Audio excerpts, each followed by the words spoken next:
Assalamualaikum warahmatullahi wabarakatuh. Bapak Ibu yang sangat saya banggakan, saya itu ini yang kedua ya Pak David ya. Ini kedua saya sowan di sini karena saya ingin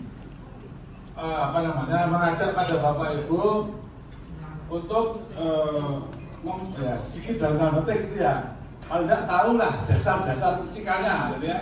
Jadi karena saya bidang saya dari fisika UNJ, jadi saya mengajar di jurusan fisika FIPA UNJ, dan karena Pak Dr. Setio, jadi Pak Dr. Setio dan Pak David ini pasangan yang hebat, gitu ya. Tetapi saya tambahin, saya melengkap saja gitu ya.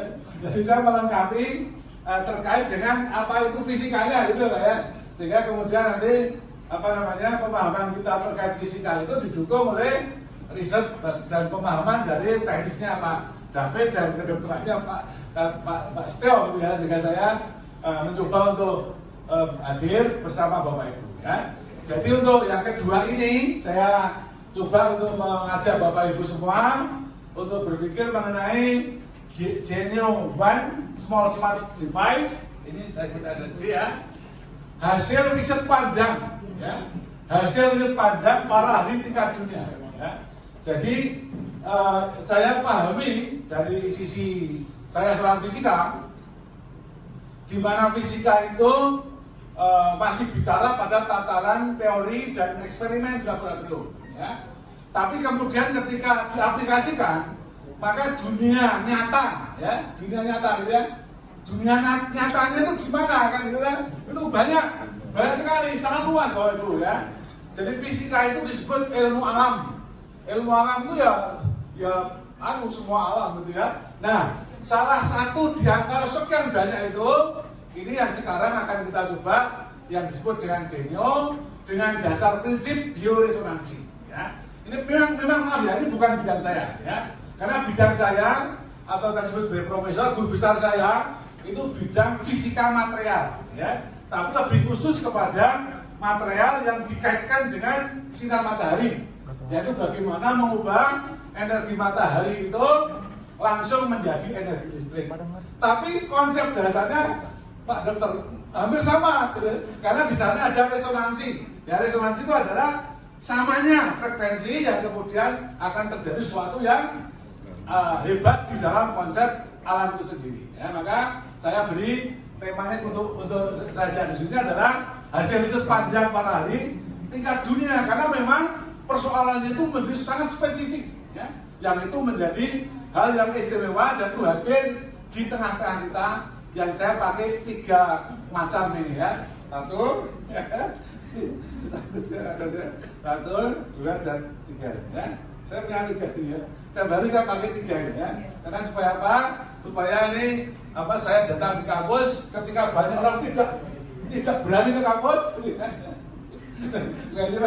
Tidak berani kampus, jadi dia akan work from home ya. Tapi saya setiap hari ke kampus ya. Karena apa? Saya tidak takut terhadap ancaman dari COVID-19 ini, karena salah satu genenya saya program untuk anti COVID ya. Itu saja ya.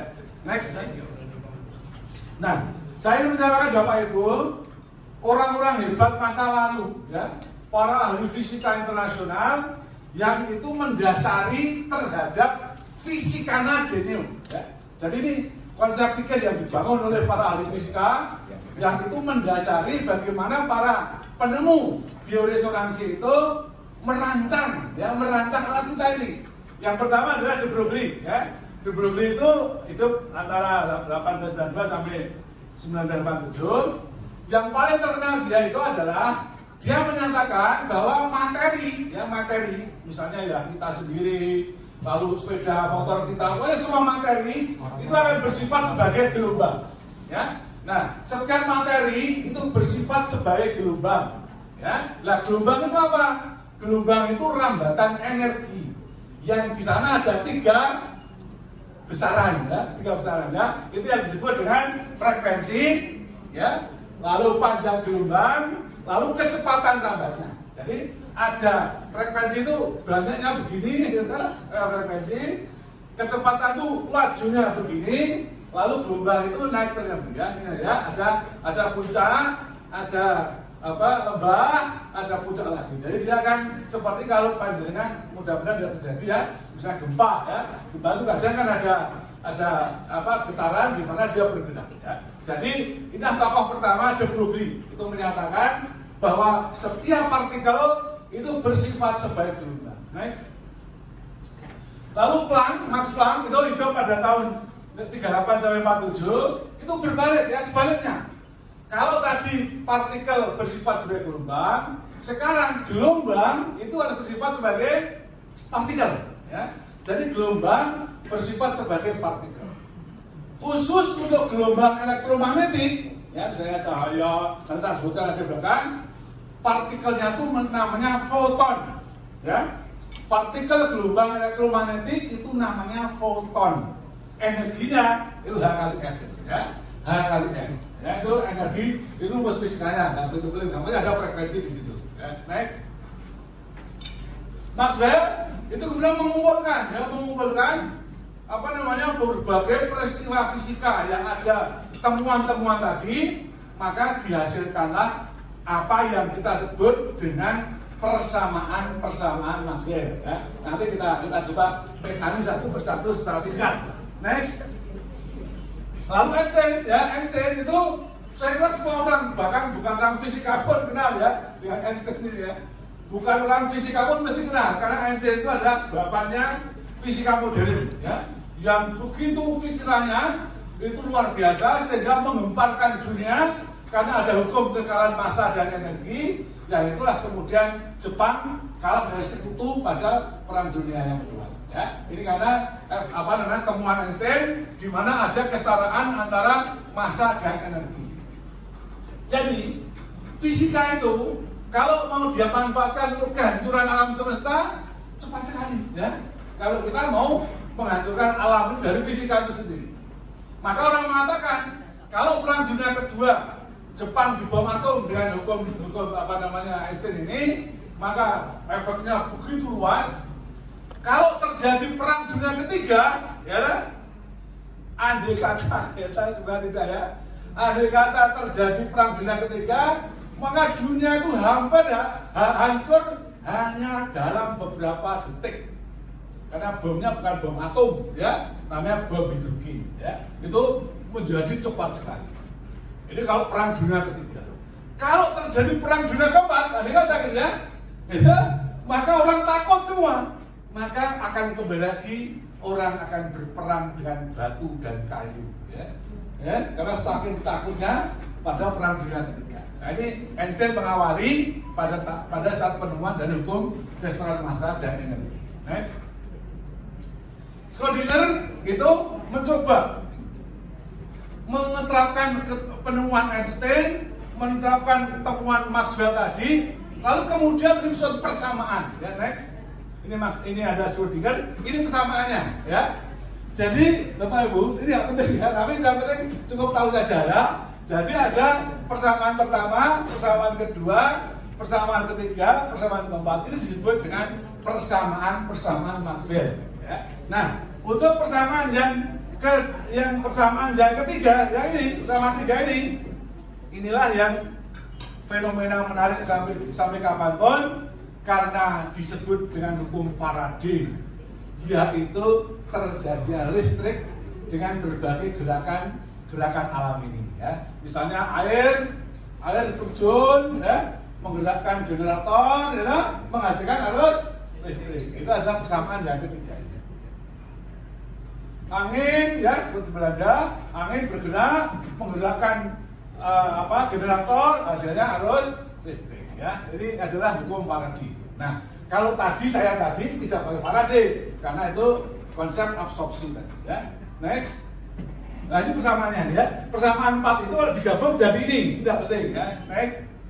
Nah, itulah ya. Jadi Bapak Ibu ini mulai bisa kita pahami secara mudah, yaitu ketika persamaan Maxwell tadi yang 4 itu diolah oleh matematikawan, oleh fisikawan, ya, lalu menghasilkan persamaan gelombang, dan persamaan itu menggambarkan terkait dengan gelombang tadi. Punya apa tadi? Punya panjang gelombang, punya frekuensi, gitu, dan punya kecepatan lambat. Nah, ini bisa dilihat di sini tabelnya. Frekuensinya itu yang atas ini, panjang gelombang, ya. Yang atas itu panjang gelombang, yang bawah itu frekuensinya. Ya. Jadi gelombang itu disebut gelombang elektromagnetik. Apa itu? Bapak Ibu saya kira semua sudah kenal. Ya. Yang pertama, untuk gelombang elektromagnetik yang energinya paling besar, nanti rumusnya kan energi itu kan H kali F, ya. H itu tetapan, besarnya tidak salah, tapi F-nya, F itu frekuensi. Jadi kalau frekuensinya makin besar, maka energinya juga makin besar, ya. Nah, ini bisa dilihat, ya. Paling kanan frekuensinya paling besar, itu disebut dengan sinar gamma, ya. Itu paling kanan itu. Untuk apa? Bapak Ibu sudah tahu, ya. Misalnya teman-teman kita para periset di Badan Tenaga Atom Nasional, gitu. Kalau dari ahli biologi untuk menghasilkan varietas unggul, maka dengan hukum Mendel namanya dikawinkan, gitu. Yang baik, gitu, dikawinkan dengan yang kurang baik, nanti anaknya jadi baik, kan, gitu. Ini begitu ya biologi kita. Tapi kan harus menunggu anaknya dulu, gitu. Jadi harus menunggu lahirnya anak, ya. Nah, kalau orang Batan nggak perlu, ya, yaitu dengan sinar gamma. Disinari sesuatu tanaman atau makhluk hidup atau apapun, disinari dengan sinar gamma, maka dia bisa mutasi genetik, ya. Maka teman-teman Batan sudah menghasilkan bagaimana rojo lele beras Jawa itu yang dulu masa panennya bisa 4 bulan, ya, sekarang bisa jadi 3 bulan, ya, karena radiasi dari sinar gamma. Lalu yang kedua, bisa juga kanker, ya, kanker yang begitu tidak bisa dibunuh sel-sel kankernya itu, maka dengan radiologi, ya, dia dibunuh dengan penyinaran kemo, gitu, disinari oleh sinar gamma itu, sehingga kemudian sel-sel kankernya itu mati karena energinya besar sekali, ya. Lalu yang berikutnya yang kedua itu namanya X-ray.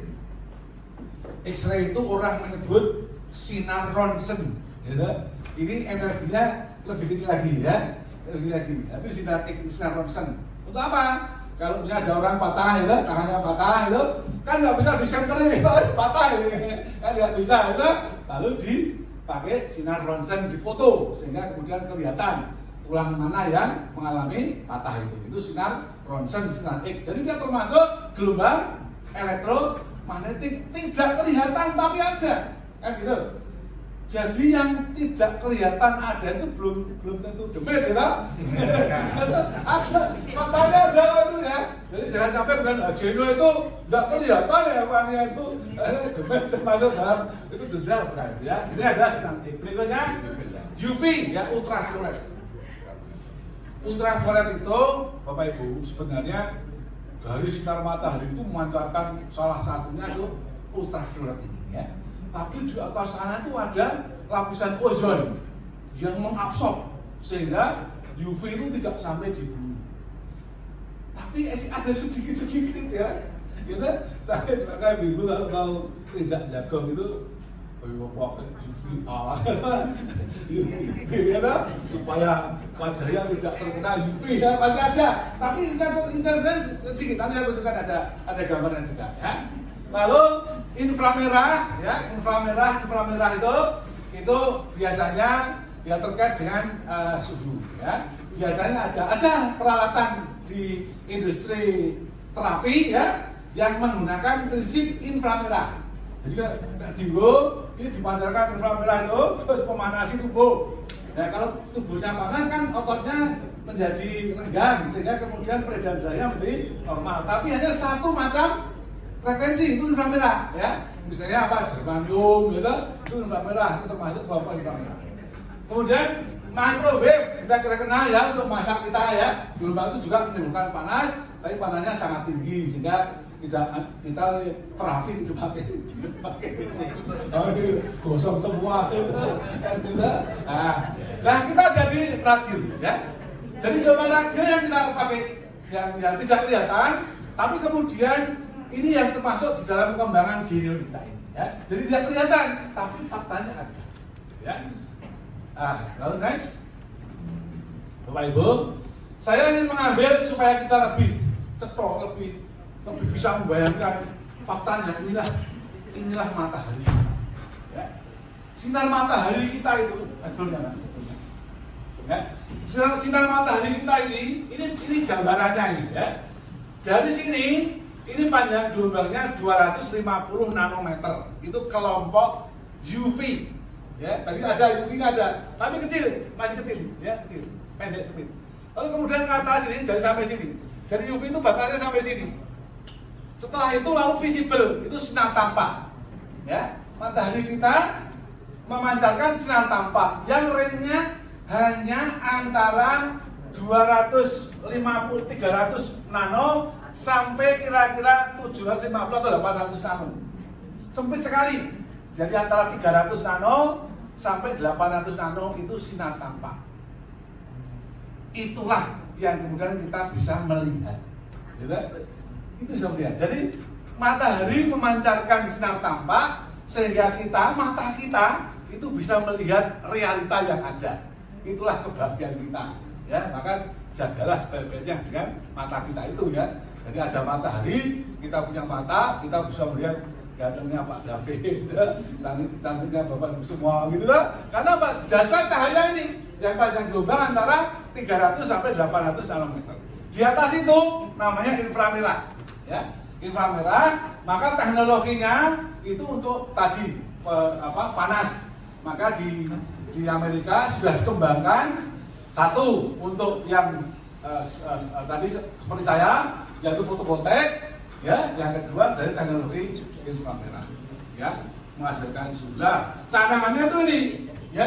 Jadi mereka itu digambarkan sebagai sesuatu yang antara panjang gelombang 200 nano sampai 2500 nano. Itulah sinar matahari kita. Di sisi lain, gelombang elektromagnetik tadi itu dari sinar gamma sampai gelombang radio. Jadi sinar matahari itu hanya menjadi bagian dari gelombang elektromagnetik. Ya. Tapi itu cukup dan untuk kehidupan kita. Ya. Next, Bapak Ibu. Nah, hasil perhitungan fisika kuantum yang dilakukan oleh persamaan gelombang elektromagnetik dengan memasukkan Schrödinger tadi, ya Schrödinger tadi. Maka energi pada atom molekul, ya, atom gabung jadi molekul padat menjadi paduan padatan. Yaitu saya kerja, ya, saya setiap hari bekerja dalam paduan padatan yang terkait dengan semikonduktor namanya, ya, itu padatan. Nah, itu memberikan material padatan adalah discrete yang memberikan frekuensi tertentu yang terkait dengan satu tingkatan energi, ya. Jadi Bapak Ibu, atom-atom yang terjadi di alam ini itu dicirikan oleh sesuatu tertentu, yaitu frekuensinya tertentu. Ya. Jadi tadi kan ada frekuensi, ada panjang gelombang, ada kecepatan. Nah, setiap atom itu memiliki tingkatan-tingkatan energi yang oleh Schrödinger melalui mekanika kuantum mau tidak mau terpaksa tidak harus discrete, harus terkuantisasi. Ya, tidak boleh sembarang, kayak gitu. Nah, itu namanya karakteristik. Maka setiap atom-atom, setiap molekul-molekul, setiap paduan-paduan padatan itu memiliki frekuensi karakteristik, gitu. Gitu. Contohnya saya ini seorang fisikal semikonduktor, khususnya silikon. Bapak Ibu, silikon itu energi yang tertentu tadi itu 1,02 elektron volt. Ya, dan energinya itu. Nah, sinar matahari ada energi itu. Nah, tadi kita lihat, ya, itu mengenai silikon tadi, ya. Kalau pas, ya, ya, pas berapa? 1,02 absorb. Wah, itu serap, gitu ya, diserap. Jadi energi yang memiliki frekuensi yang sama itu diserap, ya, untuk aktivitas daripada atom atau padatan tadi. Nah, khusus untuk bidang saya, setelah energi materinya diserap, lalu silikon itu menghasilkan elektron baru, gitu. Lalu itulah yang muncul energi listrik. Maka sel surya itu khilafah tadi itu disebut sel surya langsung mengubah energi matahari menjadi energi listrik. Nah, itu ceritanya begitu ya. Nah, setiap atom, setiap molekul itu memiliki frekuensi karakteristik masing-masing. Ya. Kalau andai kata itu tidak ada, nah, saya nggak bisa dokter saya kata, ya, karena yang satu itu hanya itu saja ya. Andai kata tidak ada, semua saatnya sendiri-sendiri, nah, bahaya saya nggak bisa ikut di fisika gitu. Alam itu luar biasa kok ya. Ternyata alam itu ada aturan-aturan yang secara alamiah itu mengatur dalam keseimbangannya. Ya.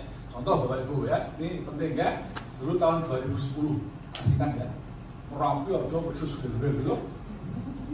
Saya pas nengok ke sana waktu itu melihat dengan dekat itu awan panas itu bulu-bulu begini gitu ya. Udah saya sampai itu juga wali saya mobil itu wali. Nah, kemudian apa yang terjadi dari Merapi puncak ke arah barat sampai Kaliurang yang semula hijau semua habis jadi coklat karena terbakar oleh awan panas kan, karena itu pemanasan ya. Tapi karena alam itu seimbang dengan presasi ya, naik lagi atas lihat cara itu sudah jadi hijau lagi ya, karena alam itu memang begitu ya. Alam itu cenderung menuju kepada keseimbangan. Yang menyebabkan tidak seimbang siapa? Ya kita ini.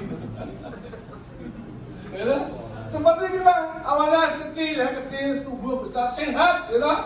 Sehat. Gitu. Waktu saya masih kecil makannya apa? Ya sehat, minumnya itu dikendil Pak. Air kendi, kalau malam di atas genteng itu, wah sehat sekali. Tapi setelah di Jogja sudah merasa kaya, ya. Yang diminum ya sudah berbeda, ya. Yang dimakan juga sudah berbeda. Lagi banyak orang, ya macam-macam munculnya ya, karena tidak seimbang. Ya, ini yang terjadi realitanya begitu, ya. Itu yang terjadi. Ya. Next. Nah, ini Pak Dr. Steel yang ahli ya. Jadi ternyata setiap organ tubuh, karena organ tubuh itu juga terdiri dari atom-atom dan molekul itu, maka mereka itu memiliki frekuensi karakteristik ya terkait dengan keadaan sehatnya, gitu ya. Jadi ketika dia sehat, ketika dia baik, dia memiliki frekuensi tertentu. Misalnya kita jantung, ya, jantung itu frekuensi getarannya itu getaran yang dimiliki keadaan normal itu 67 sampai 70 Hz ya. Kepala otak kita itu antara 72 sampai 90 Hz. Itu ada keadaan karakteristik ya setiap organ tubuh kita itu. Ya, karena dia dibangun oleh kumpulan-kumpulan dari atom, molekul dan sebagainya. Ya. Nah, apa yang terjadi? Karena pola hidup itu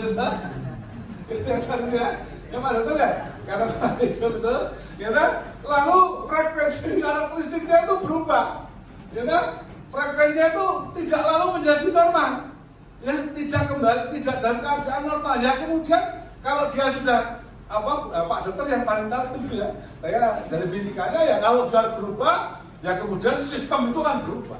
Ya, bayangkan Bapak Ibu, andai kata alam semesta itu mataharinya itu geser saja sedikit ya, itu kegoncangan alam semesta sudah terjadi ya, benturan karena mereka beredar pada daerah edarnya sendiri-sendiri ya. Jadi kalau dia berubah aja, sudah kacau alam ini ya. Oleh karena itu saya kira kita dalam keadaan, jadi kalau keadaan normal gimana Pak Dokter? Ya kita nggak usah pakai ini, udah normal ya, sehat kan gitu kan? Itu enggak sehat, tapi kan juga perlu dapat penghasilan katanya. Itu bisnisnya. Gitu ya.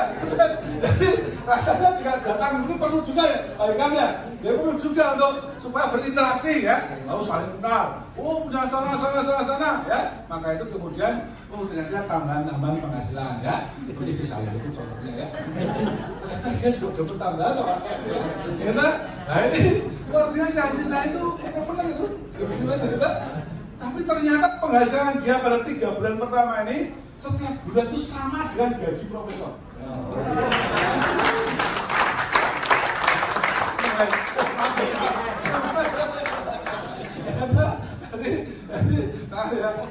tak boleh ya, bukan boleh saya takut istri ya.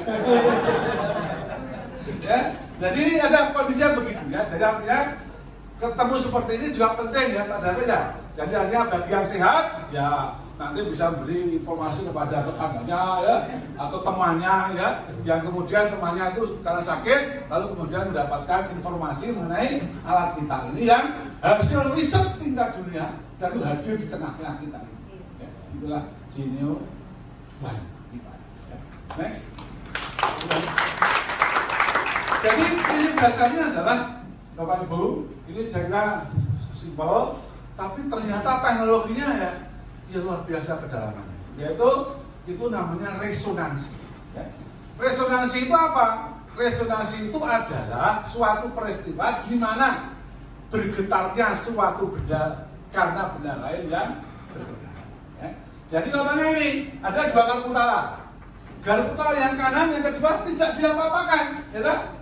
Lalu kemudian garpu utara pertama digetarkan, dipukul, pukul. Lalu frekuensi yang muncul, getarannya muncul, merambat melalui udara sampai di garpu utara 2. Maka garpu utara 2 karena memiliki frekuensi yang sama, maka dia beresonansi. Maka dia ikut bergetar dengan frekuensi yang sama, ya, yang sama. Seperti yang tadi silikon, ketika frekuensinya sama dengan salah satu dari sinar matahari, maka sinar matahari yang sama itu diabsorb, ya, lalu menghasilkan sel surya yang sekarang menjadi dikembangkan di Indonesia. Ya. Jadi sel surya itu adalah karena absorpsi frekuensi yang sama dari salah satu sinar matahari oleh zat padat yang namanya silikon.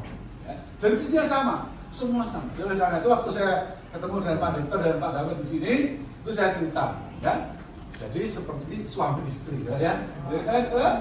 Jadi sebetulnya Mas Hikam itu mesti dulu itu ya melihat banyak perempuan gitu, wah saya tertarik gitu ya. Tapi kenapa yang jadi istri kok itu gitu. Itu kan karena resonansinya sama gitu. Kemudian jadilah pasangan yang saling melengkapi kan gitu ya. Kan begitu dah. Jadi saya kira simpel aja. Maka waktu Pak Dokter wah ini namanya Pak David ya, ini namanya jodoh ya. Jodoh itu resonansi ya.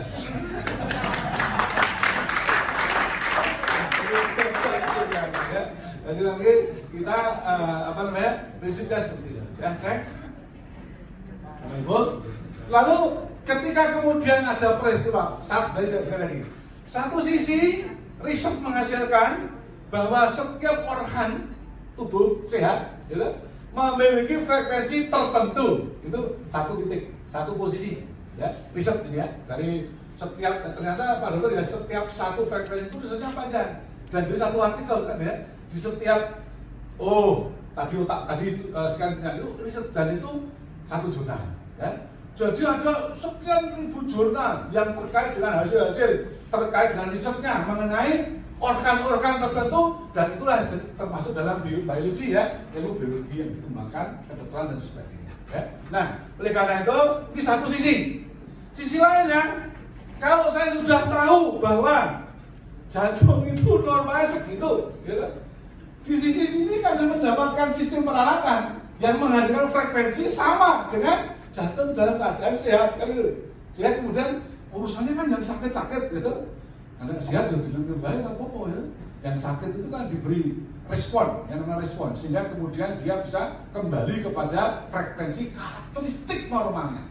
Itu sangat penting di sini. Ya. Oleh karena itu, riset untuk menghasilkan sistem device yang menghasilkan frekuensi yang sesuai dengan karakteristik organ tubuh. Itu riset tersendiri. Di satu sisi, risetnya mengenai organ tertentu, frekuensi tertentu. Di sisi sini, alat yang bisa menghasilkan frekuensi itu apa? Ya. Lalu yang ketiga, melalui prinsip resonansi dikenal dengan bioresonansi. Ya. Jadi resonansi tadi tidak sembarang hanya garpu utara. Ya, tapi dengan dalam keadaan kehidupan nyata, yaitu dalam tubuh kita, seorang kita. Ya, next. Bapak Ibu, ini dua dari sisinya sudah, yang menemukan frekuensi organ sudah, yang menemukan sistem sudah. Sekarang sistem elektronikanya, ya. Bagaimana supaya ada piranti atau device yang bisa menghasilkan frekuensi tadi, yang bisa diatur, bukan hanya satu saja. Kalau inframerah ini hanya satu, gitu. Katakanlah mungkin pada panjang gelombang, katakanlah mungkin 2000 nano, kan satu aja. Jadi Jerman itu, Bapak Ibu, itu diapa-apakan ya dia satu frekuensi, itu inframerah. Nah, gitu ya. Nah ini itu adalah bisa, maka riset tadi mampu menghasilkan device yang bisa diatur frekuensi berapa yang dibutuhkan oleh kita sebagai orang yang ingin menggeluti tentang genom kita ini. Jadi ada tiga poin penting. Yang pertama, menemukan frekuensi karakteristik organ sehat. Yang kedua, bisa merancang bagaimana menghasilkan sistem itu. Lalu yang peralatannya seperti apa? Yang bisa diatur sampai berbagai frekuensi sesuai kebutuhan sehat. Karena organ tubuh kita kan tidak hanya satu, gitu kan? Banyak sekali, kan? Artinya kan mengandung beberapa sejumlah banyak sistem peralatan. Next. Nah ini kan sudah masuk sini ya. Jadi ini genom kita ini yang ada 8.000 ya. Ya saya baca di artikelnya ya, Pak Dokter ya, ada 8.000 ya sistem yang bisa diatasi dengan mengatur frekuensi sistem peralatan device yang kecil tadi ya. Maka itu saya tulis di sini, ini kan orang memanah gitu. Orang dalam lomba panah itu akan menang kalau apa? Bukannya benar, ya. Maka seorang dokter yang hebat itu seorang dokter yang bisa membidik, wah datang, ada pasien datang ya, sakitnya begini, kasih resep ini, tak sembuh. Ya. Itu IP-nya hampir 4 ya. Nah, sekarang itu kan normal ya. Satu kalau ke dokter itu, saya itu masih tanya-tanya dulu. Itu alumni mana ya? Ya kalau misalnya alumni perguruan tingginya akreditasinya tidak A, lalu IP-nya ya pas-pasan, gitu. Jangan-jangan ketika resep tadi yang dituju itu titik itu kenanya malah melecehkan apa juga kan gitu ya. Nah ini jadi lembaga Pak Dokter Setia itu terus belajar sampai sekarang. Pak Dokter ya, jadi dari Pak Dokter dan Pak Dokter itu satu pasangan dan sudah serasi lah gitu ya, saling mengisi ya. Saya hanya melengkapi aja. Nah, jadi ini tembakan itu cepat sekali ya. Maka oleh karena itu kalau Bapak Ibu nanti mau punya keluhan apa, ya konsultasinya itu yang dirasakan itu ya. Jadi harus betul-betul saya itu sakit apa ya. Sebab maaf ini pada pertemuan pertama saya disebutkan ada sahabat saya punya teman. Teman itu namanya Bu Sabto. Itu tinggalnya di perumahan ini bukan Aradis ya. Wes mundut nelpon isi saya. Lah kok orang efeknya? Sudah saya pakai sekarang kok nggak ada efeknya ini. Nah, saya tahu. Padahal saya yang datang sendiri ke sini. Gitu. Saya ayo ke rumah gitu. Okay. Saya mau tanya, setelah panjenengan pakai itu ada merasa ada efeknya nggak? Kan itu. Terus ada. Nah, foto waktu ya. Kan sudah ada. Dan tinggal manajemen keadaannya itu yang penting kan gitu. Lah kan merasa ada, tapi tidak dimanage dengan baik gitu. Jinnya baik gitu. Atau kadang lupa tidak memakai. Nah, makanya ditulis kepada dokter. Risetnya mungkin begini. Kalau saya sudah pakai alat kita itu pada berapa lama ya range waktu itu sehingga kemudian organ kita itu normal. Nah, itu ya. Tapi saya menurut prediksi saya, secara teori mungkin agak lama. Karena alat kita kan bukan obat. Alat kita itu merangsang sehingga kemudian sistem itu kembali keadaan normal. Mungkin harus, tidak tahu saya mungkin riset baru ya, berapa lamanya itu. Nah, maka yang penting bidikannya itu harus tepat. Ya. Sehingga jangan sampai sakitnya A, programnya sama Pak David jadi. Karena salah informasi gitu ya, dijadikan B ya kan, tidak kena, ada apa-apanya, lalu protes, ada apa-apanya, padahal karena tidak tepat bidikannya.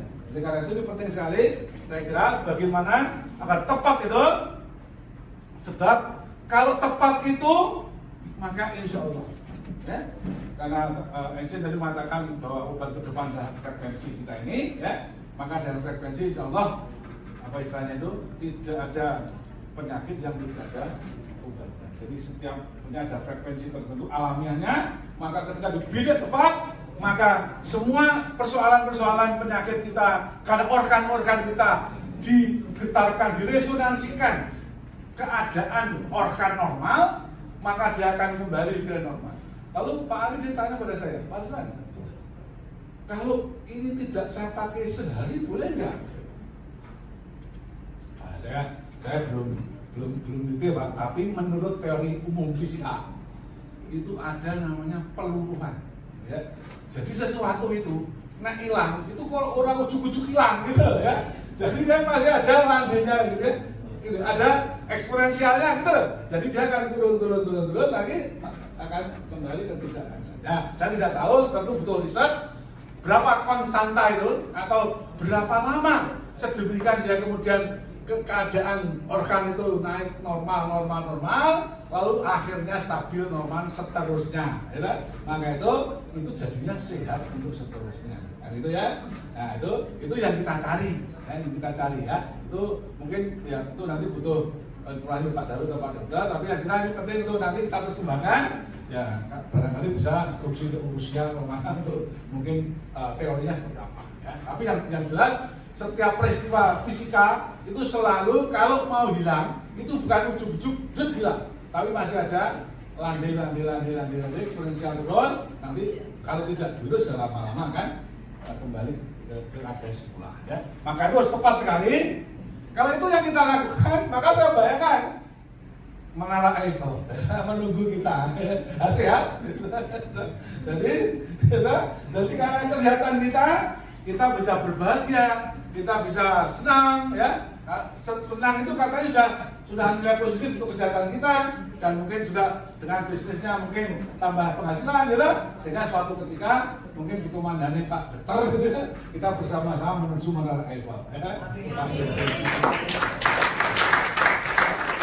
Ya. Next, kesimpulannya ya, bahwa Genuine hadir melalui riset. Jadi kalau Bapak Ibu mungkin macam, walah menemukan sampel head saja mendadak pakai istimewa. Bapak Ibu, untuk menemukan yang pertama itu, ya, bagaimana orang bisa menemukan bahwa frekuensi organ normal segitu? Itu kan tidak ujuk-ujuk pakai apa? Melamun, inspirasi, ya toh? Nggak ada, mesti pakai suatu perlakuan, ya, sehingga kemudian dunianya riset terus menerus, ya. Dan ini dilakukan terus menerus, saya kira sampai kapanpun, sehingga kemudian karena organ tubuhnya itu makin banyak berbagai problema, keadaan alam itu makin tidak teratur, ya, sehingga kenormalan keadaan makin negatif, ya, sehingga kemudian tantangan kehidupan makin sulit. Karena itu riset terus dilakukan. Maka keilmuan, jadi maka Genuine ini melalui riset modern terpadu dari berbagai disiplin keilmuan, yaitu biologi, fisika bidang bioresonansi, elektronika, dan rekayasa, sehingga kita semua bersyukur menemukan Genuine, sebuah piranti pintar yang kecil, smart device. Kita sangat memerlukan Genuine, ya. Jadi kita sangat memerlukan Genuine. Ya. Next, mengapa? Agar hidup kita terasa nyaman, bahagia, dan sejahtera, karena kita semua sehat walafiat. Amin. Karena itu yang saya sampaikan pada kesempatan ini, dan saya terus akan mencoba untuk pelajari ke dalam lagi. Ya. Terima kasih Pak Dokter sudah mengirimkan beberapa literatur itu. Nanti saya coba dekati dari sudut pandang pengetahuan saya dari fisika. Ya, mungkin nanti kapan-kapan bisa diskusi untuk memperdalam tentang bagaimana pemahaman kita makin ke dalam, sehingga Genuine bisa hadir secara rasional di hadapan setiap orang yang membutuhkan untuk kesehatan. Demikian, mudah-mudahan ada manfaatnya. Akhirul kalam, assalamualaikum warahmatullahi wabarakatuh.